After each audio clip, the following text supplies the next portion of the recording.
We all know the pictures. Anyone who's done a history class or just a little bit interested in what's going on in the world, seeing the pictures from Auschwitz, seeing the pictures of the Albert-Macht-Freigate, seeing the pictures of the crematoriums. But the point of the trip was to take things outside of the classroom a little bit. To show that Auschwitz is, even though it's in the history book, it's not exactly history. It happened 50 years ago.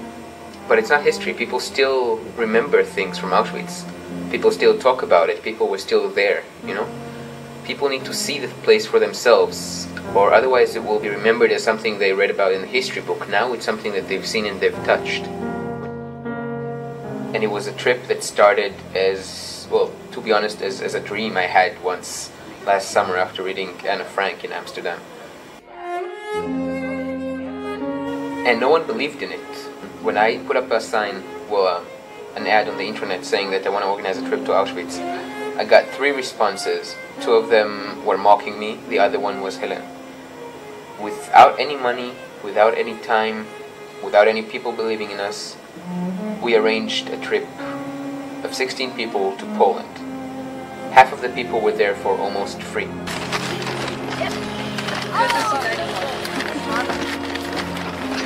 I know, 3 times. I never thought of going. I assumed I would be doing stuff with my friends during the break, so it wasn't even a thought in my mind. It wasn't until probably just before the deadline that I happened to see Yehonatan at the pop quiz, and then he started telling me about why he's, why he wants to go to Auschwitz, and it started making some sense. I didn't ever think of like, why would I want to go to a place where the Germans had a concentration camp. It's like a kind of a place that was kind of repelling to me, the idea of going to something like that. So, but the way he was talking about it seemed like it would actually be a good idea from a certain point of view. I felt it as a kind of duty to do this. We can't allow that this sort of thing will happen again.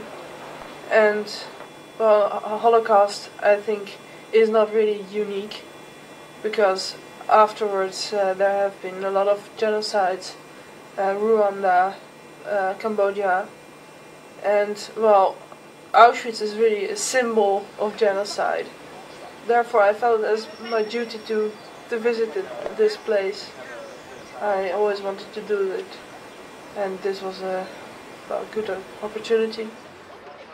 I think when I first, heard about it, and because also my grandparents were part of the World War, and my grandmother had also been in a concentration camp in Holland, in Vught, for political prisoners. And so when I first heard about that and saw movies and read books and heard stories and everything, then of course you're already like, whoa, it really affected me the first time I really heard about it. And I was really shocked, and of course then your imagination starts going, because that's, it's the human aspect of it that's just really hard to fully understand. How that could have happened, how people could think that way, how you would feel if you were in their position, both sides. Uw zitplaats is uitgerust met veiligheidsgordels. Maakt u er alsjeblieft gebruik van. Well, I think when we first came there, when we crossed the German-Polish border, we were driving in the dark, and there were a few scattered villages which were really poor, and I thought, wow, this is really a great difference, also because the road was getting really bumpy. But then, I mean, if you look at the big cities like Krakow and Warsaw, I think there is not so much of a difference between rich and poor, because, I mean, cities are cities, and it was very Western at the same time, because, I mean, Poland's coming to the European Union and stuff, so they're really getting involved with the West. You could also see that, this is the capitalistic commercial billboards in the streets. It's all really kind of, mingling with what was there before.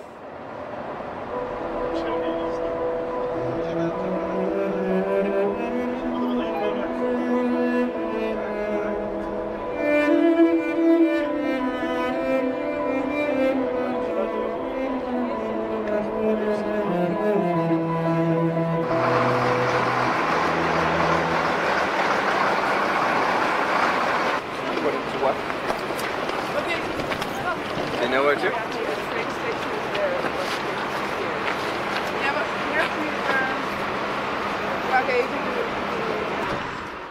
It's for the second time that I visited an Eastern European country, so for me this was very interesting because it's quite kind of close, but it's a different world that you don't know so much about as Western European countries that I normally go on holidays to. In the backyard. So Okay, so one twin, one triple, and one single. There's a single. You can still see it on the buildings, everywhere. You can see it's a country that's very much in transition. You can see that things are changing, and it's just interesting because I know if I go there another 10 or 20 years, it will be a different country.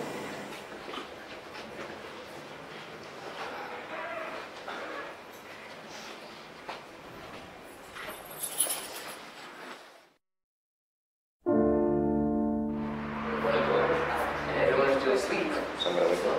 Good, thank you. Oh no! Oh, you're on the video camera.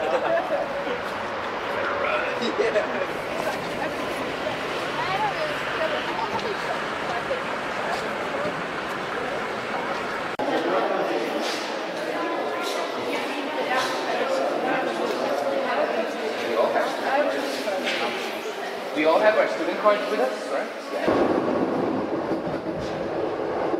Well, actually, yeah, I did have the impression that it was going to be really grey and really grey without colour. But I thought it was fairly okay. It was actually not that depressing in itself. It was just that when you see the things that have been going on there, that you really get the atmosphere. But if you don't know what has been going on there, you don't really have the sense of the grief that is in the air.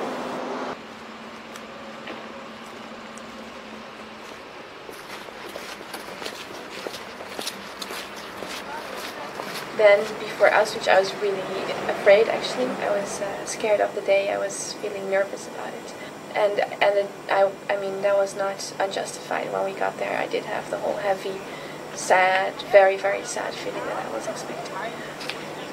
The day was very very heavy. You just walk around in this entirely grey black area.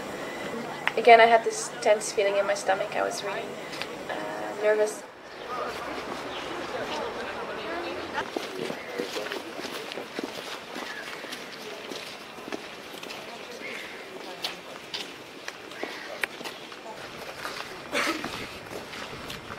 Going there and seeing it in color just basically said that it's just some place. It's not a nightmare. You know, the place itself is not the nightmare. You know, there's a nightmare associated with Auschwitz, but because of the nightmare, you know, when you have a dream, it's in black and white always. Like you never see color in your dream, and the Auschwitz is a dream for us. You know, this is 2 generations after it happened.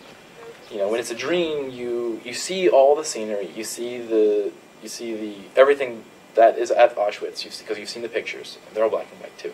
And so to go there, it would basically make it in color, and just make it, there'd just be some grass there, there'd be some people living next door. You know, it'd just be a place.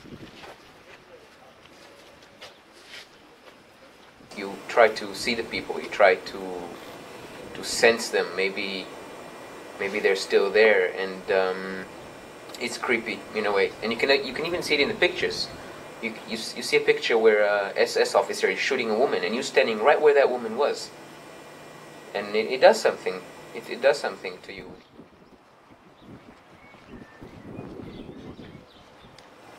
Odd, because it was hard to imagine that actually happened there. Because, well, they're just buildings and it's grass. And then it slowly starts dawning on you when, especially with the guide, that she started telling all the stories and where the orchestra played and what happened in this building, what happened in that building, and you just, in a way, get humbled.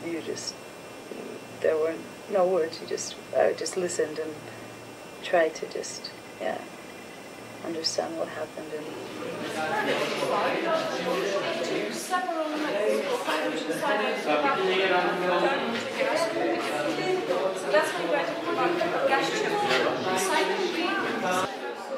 Very impressive is the remains of people, the hairs, kind of hairs, and the little barrels of shoe polish. and the pots and pans people took with them. I mean, they expected they would start a new life in the East, and what do you take with you then? Furniture and pots and pans while they were killed. Because there was a lot of representation in this too, because there were a lot of exhibits with pictures and all that. That's very representative. You had that, but it was so close to the real thing that it's a foggy line. Where is exactly the difference between a representation and the artifact? The thing that struck me most was the room in which they showed pictures of children, and they had some stories about children that were used for medical experiments or starved to death. Or there was a story about a 3-year-old girl that survived the gas chambers but then was killed still. Yeah, I mean, if you have children walking around, it becomes, totally incomprehensible to me. I cannot understand that. The first thing to think about would be the Israeli people with the flags and the sweaters of their country. And I thought, in one way, it was good that they were displaying their Jewish beliefs. I mean, they've been through a hell of a lot, and they want to show that they're proud and still standing. There were a lot of Israeli groups in Auschwitz visiting, groups that go every year from Israel, and they were all there carrying Israeli flags and being all sentimental about it and crying. And of course, I understand that, but I was sort of happy that I wasn't a part of them, and it changed the way I look at Auschwitz, because I was there looking at it perhaps in a more academical way, if you want, than emotional. I was there to study the place, to feel it, not to connect it to anything inside me. That made a difference.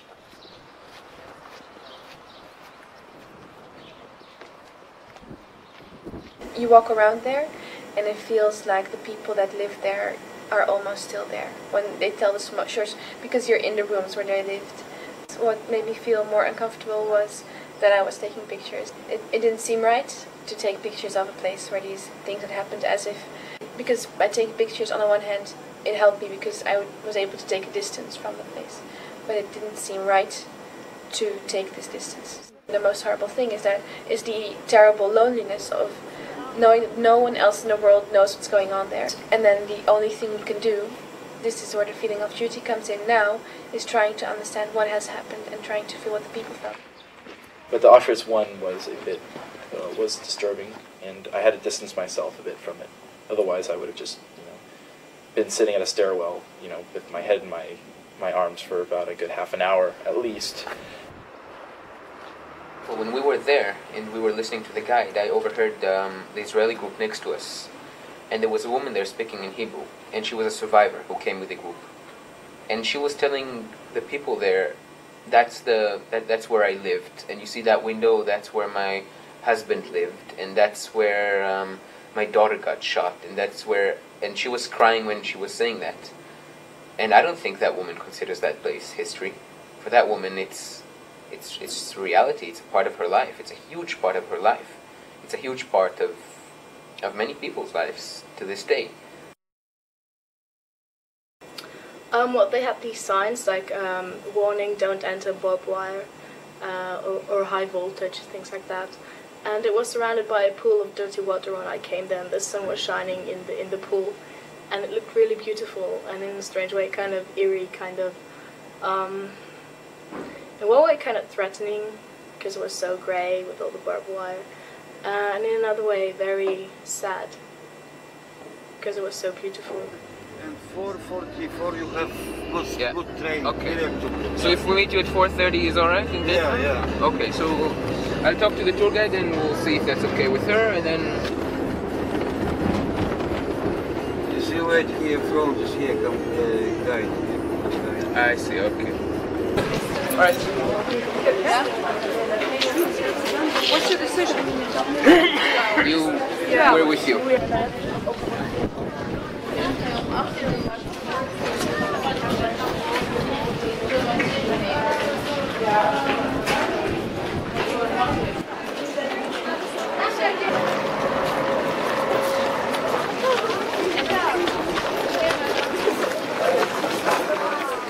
one was just a village. It was situated between trees, so that made it all the more real. Whereas Auschwitz-Birkenau was just plain land with fenced by a lot of barbed wire, and it didn't look very human to me. But I mean, the sun was shining, it was very good weather, so it didn't look very depressing overall.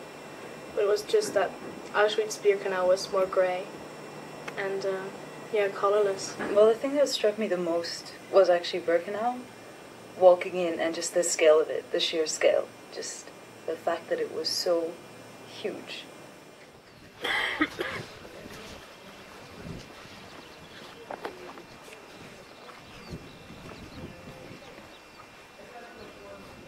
I think, like, okay, this was something that happened 50 years ago. There's not going to be a whole lot left. A lot of it's been burned down. It's just a lot of the Germans destroyed. So it's basically I'm going to be going to a bunch of rubble. There might be something that the Poles afterwards built up, which they did. So What is that?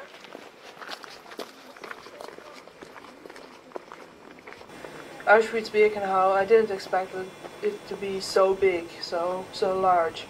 It was, well, it almost took us 2 hours to walk around it. Wow, this is so big. This is so many people died here. It's really like a factory of death.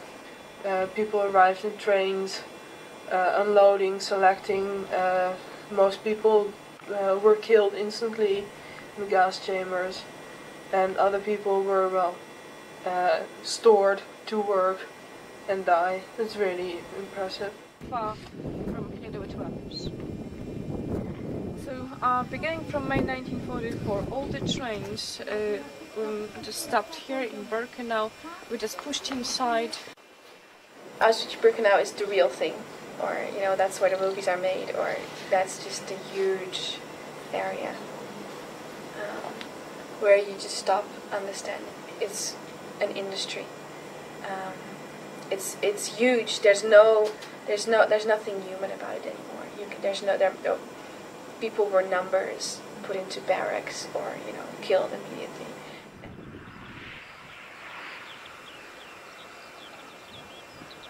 When we went to Birkenau, it was a bit, well, you could say spookier. Spookier because it's a large place, it's a humongous place. And it was quiet, and just birds. And to think that it was very peaceful. And to think of what happened there, and you see the ruins of crematoriums were exploded, and gas chambers, and it gives you the goosebumps. Like, because it was so immense, it was like, it let it all out. Like, it's just like, like you could, because it was very open spaced. I liked about it. It was very stretched out, and like a lot of it was not there anymore. And so just kind of like a sort of a free sort of, I don't know, allowing me to just let it all come out. Perhaps as a Jew, if you like, I should have seen it in a more emotional way. I'm glad I didn't, though. I'm glad I was able to stay focused and just absorb what I hear from the guide rather than interpret whatever I see.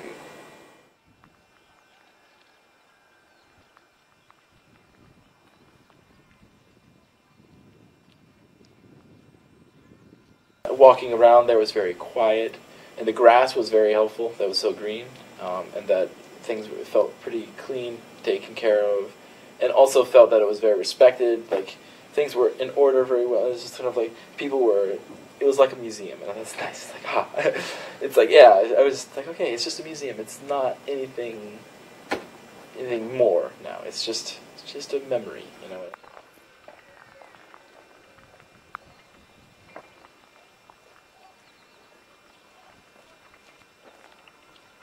Birkenau felt more like a concentration camp than Auschwitz I did, simply because it was those extremes that you hear most about.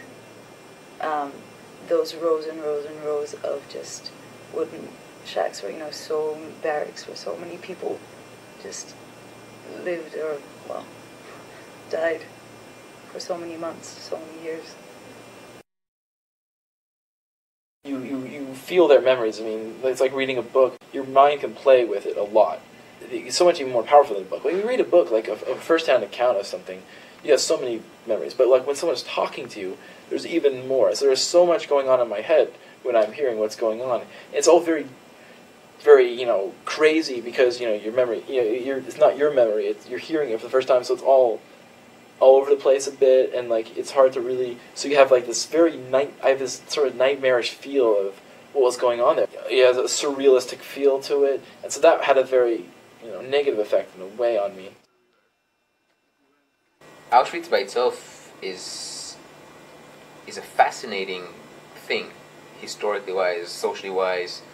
It's something that never happened in such a scale, and it should be studied.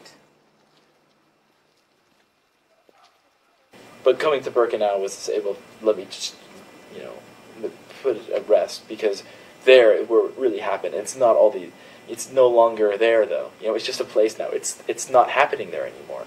So it had an overwhelming peace for me. I felt peaceful when I was there. I felt, particularly when I was in Birkenau, when I walked through there, I felt extreme peace, extreme happiness that it's over now. It's not happening here anymore.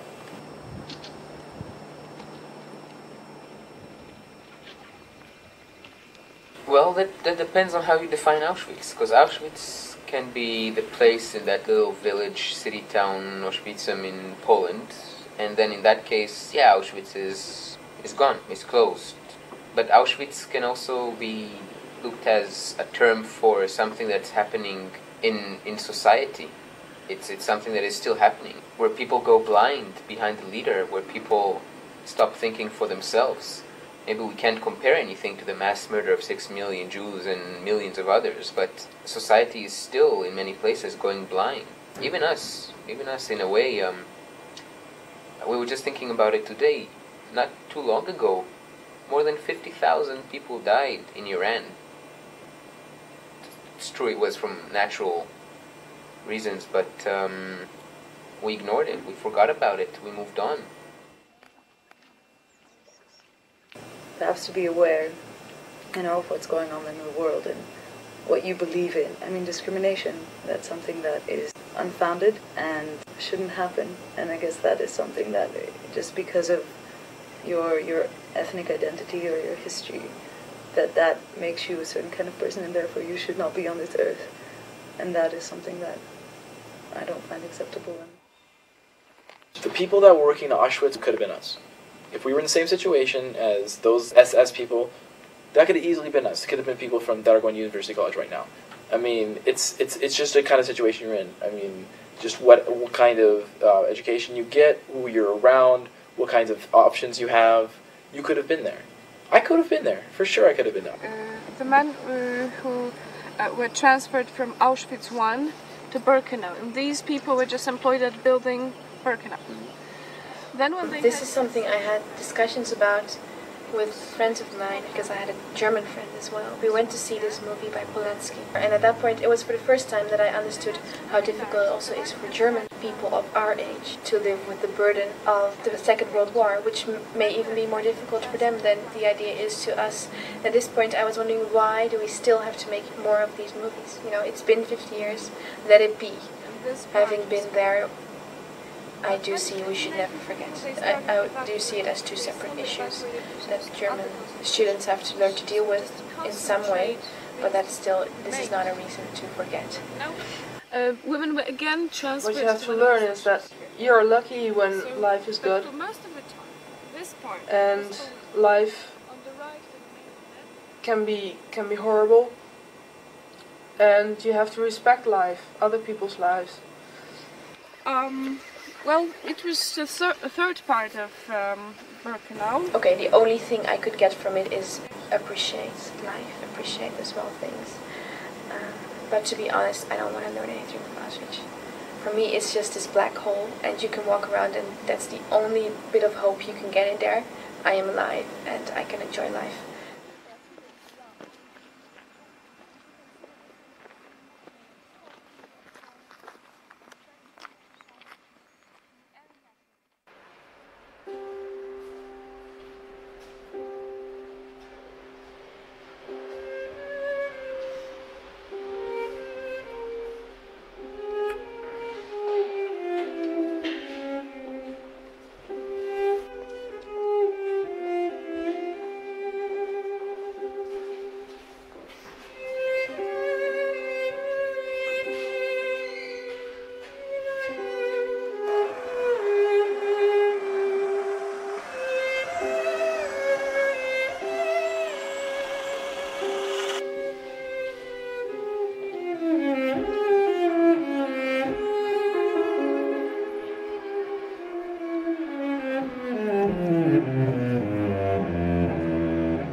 8 kilometers.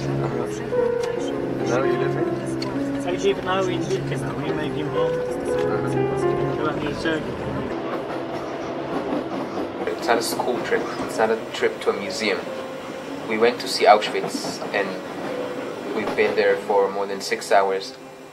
We've had a professional tour guide. We paid for the extra, well, they called it educational facilities.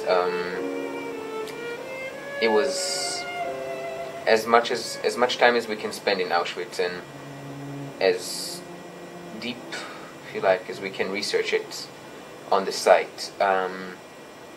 The point of the trip was not to depress people, was not to sleep in Auschwitz for more than 2 nights just for the sake of being there. We went there with a goal. We've achieved that goal. And the rest of the time, we wanted to have some fun.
Dinner in Krakow. Cheeseburgers. Cultural.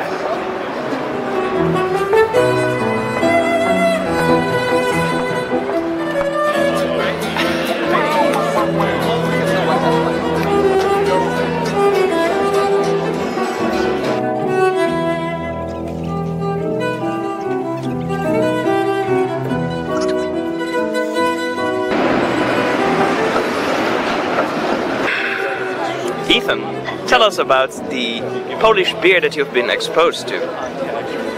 It's better than Dutch beer. Liar. But that's not saying much.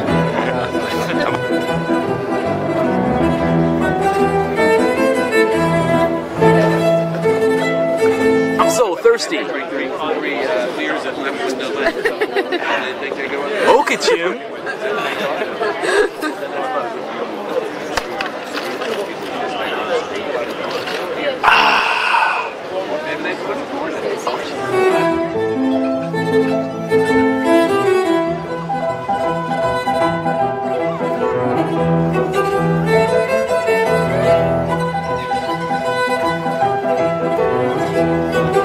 Welcome to Mexican restaurant where we eat sushi with forks. Let me up. Yeah, very nice.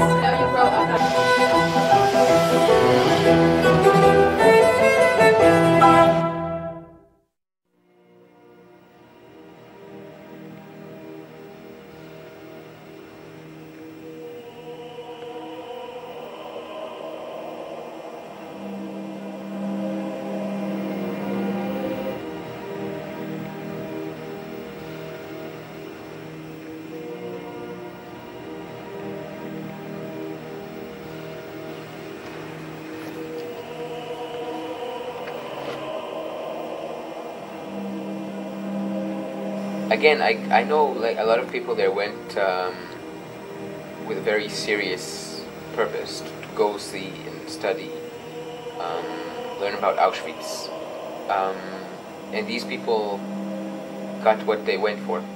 And a lot of people went on the Poland trip just to get out of campus a little bit and go do some cheap shoppings, get some sun, and while they're there also see the site. And they also got what they wanted. I went there with a goal to bring people, especially people who are not Jewish, to see that place, and I got what I wanted. I think everyone got what they wanted out of the trip, and I think that's what made it really good.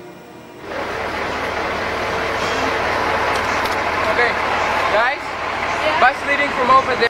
Zet in de camera. Let op. Hallo, schatje. Oh.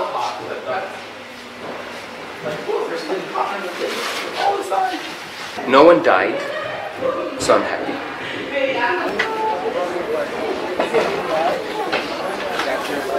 En we hebben geen idee waar we heen moeten, maar gelukkig is Clara vast vooruit gelopen, zoals gewoonlijk. Goed, we moeten soms tijdelijk wachten, het is een grote groep, maar ja, we hebben een hoop lol.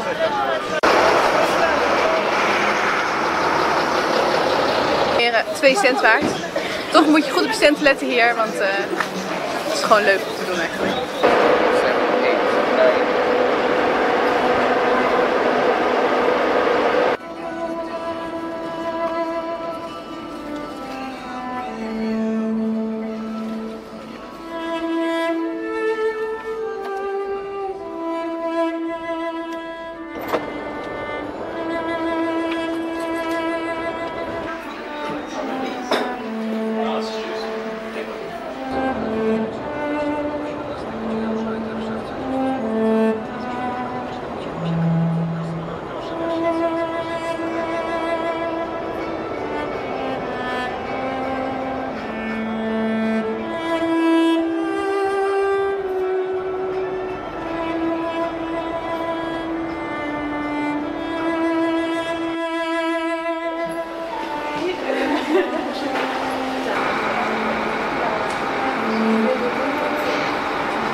I slept for 1 hour exactly because I was sitting in the back, it was really crowded.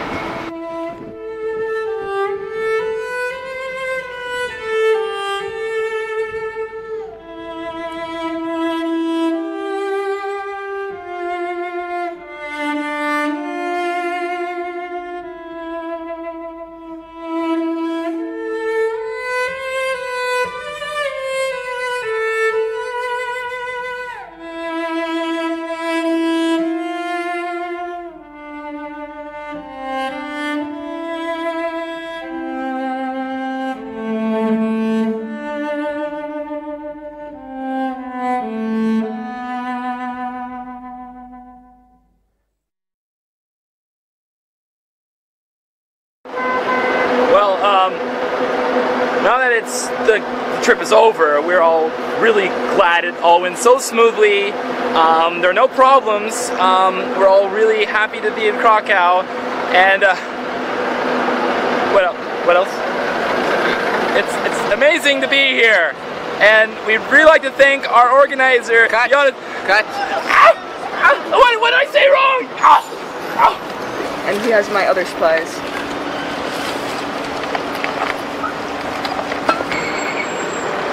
Utrecht.